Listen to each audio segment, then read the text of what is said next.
Hello সবাইকে, সবাই কেমন আছো? আশা করছি ভালোই আছো। আমিও ভালো আছি। তো আজকে রাতে কি রান্না হচ্ছে সেটাই চলো তোমাদের সাথে শেয়ার করা যাক। তো খুব সিম্পলভাবে আজকে একটা রান্না করব। তো দেখো এখানে মাছ নিয়েছি, আজকে বাজারে গিয়েছিলাম, মাছ নিয়ে এসেছি।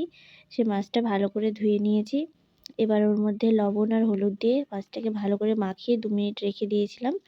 তারপরে একটা কড়াইতে তেল গরম করে নিলাম। কড়াইটা গরম হওয়ার পর তেলটাও গরম করে নিয়েছি। এবার চলো এক এক করে মাছগুলো দিয়ে দিই। মাছগুলো ভালো করে দুপাশ এপিঠ ওপিঠ ভালো করে ভাজতে হবে। তো আমি একটু কড়া করেই ভাজবো, কেননা মাছটা আমার কড়া করে ভাজলেই ভালো লাগে, যেহেতু তরকারিতে দেওয়ার পর নরম হয়েই যাবে। তো ভালো করে দেখো ভেজে নিচ্ছি। এক পাশ ভাজা হয়ে গেছে, এবার পরের পাশটা ভাজার জন্য আমি মাছটাকে উল্টে দিচ্ছি। তো এটা ভালো করে ভাজা হতে থাক, ততক্ষণে চলো কিছু কাজগুলো সেরে নিই, তারপরে আবার বাকি রান্নায় ফিরবো। তো চলো দেখো। তো দেখো এখানে কিন্তু আমার মাছটা ভালোভাবেই ভাজা হয়ে গেছে। যেহেতু মাছ ভাজতে ভাজতে কিছু কাজও করছিলাম, তো সেই কারণে দেখো একটু বেশি লাল হয়ে গেছে। তো কোনো ব্যাপার না, চলো ঠিক আছে, চলে যাবে। তো এদিকে মাছটা আমার ভাজা হয়ে গেছে। এবার আমি গ্যাসটাকে অফ করে দিয়েছি। অফ করে দিয়ে তারপরে এদিকে তরকারি রেডি করছি। তরকারিতে আজকে তরকারি হবে ফুলকপি। তো ফুলকপিটার ওই যে ডাঁটাটা আছে সেটা আমি ভালো করে ছাড়িয়ে নিলাম। ওটা দিয়ে পরে আবার কিছু যদি করা যায় করব। ফুলকপিটাকে ভালো করে ছোট ছোট পিস করে নিলাম। ভালো করে বেছে নিয়ে সেটাকে ভালো করে ধুয়ে একটা এটার এই একটু বড় সাইজের কোনো কিছুর মধ্যে, পাত্রের মধ্যে আমি একটু ভাপাতে বসাবো। ভাপিয়ে নিলে কি হয়, একটু মানে টেস্টটা একটু কমে যায়, কিন্তু খেতে খারাপ লাগে না। আমার মা বলে ভাপালে নাকি ওর মধ্যে যে বিষটা আছে বা ওর খেলে অনেকের অ্যাসিডিটি হয়ে যায়, সেটা আর হয় না। আর খুব একটা খারাপও লাগে না। আমি কালকে করেছিলাম, ভালোই হয়েছিল। তোমরাও ট্রাই করতে পারো ভাপিয়ে নিয়ে। তারপরে ওটাকে ভাপাতে বসিয়ে দিয়ে আর কি এদিকে আলু কেটে নিচ্ছি। বড় সাইজের 2টো আলু নিয়েছি। যদি একটা দিয়ে হয়ে যায় তাহলে একটাই দিব, আর না হলে দুটোই দিয়ে দেবো। দেখতেই পাচ্ছ 2টো আলু নিয়েছি। তো আলুটাকে ভালো করে ছিলে নিই। এখন তো সেরকম ছুলতে হয় না, শুধু একটু ঘষে নিলেই হয় বটির মাথায়। তো আমি ভালো করে ওটাকে পরিষ্কার করে ছাড়িয়ে নিয়ে পিস পিস করে কেটে নিলাম।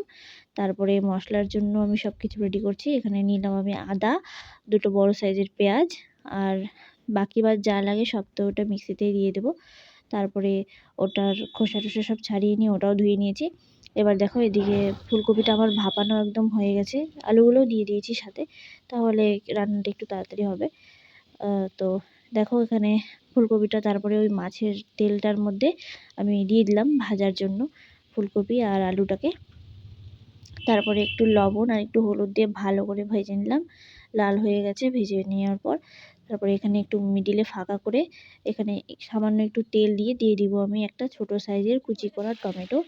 টমেটোটা দেওয়ার কারণ হচ্ছে একটু ভালো লাগবে, আর এইভাবে দিচ্ছি কেননা টমেটোটা একটু ফ্রাই হলে একটু খেতেও ভালো লাগবে।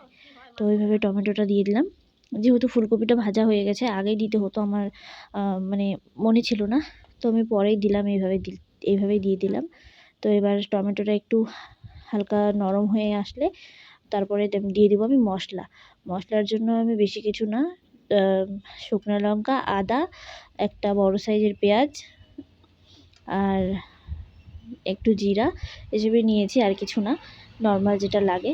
তারপরে মশলাটা আমি দিয়ে দিলাম ওই টমেটোর ওপরে, কেননা মিডিলে তেলটা আছে। টমেটোটা কিন্তু নরম হয়ে যাওয়ার পরে দিবে, কেননা তরকারিটা যেহেতু মানে ফুলকপি আর আলুটা যেহেতু সেদ্ধ করা, তার জন্য শুধু মশলাটা কষালেই হয়ে যাবে। মানে অতক্ষণ সময় লাগবে না তরকারিটা রান্না হতে। তো আমি সেভাবেই রান্না করলাম।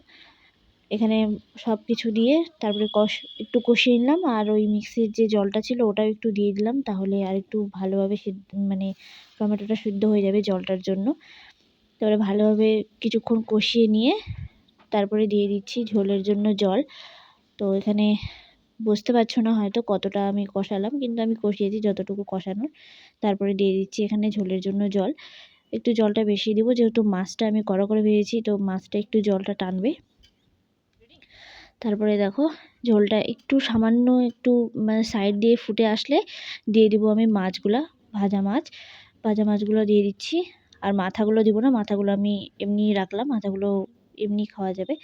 তো যাই হোক, এখানে দেখো মাছটা দিয়ে এবার ফুটে গেলে এটা আমি নামিয়ে নিব।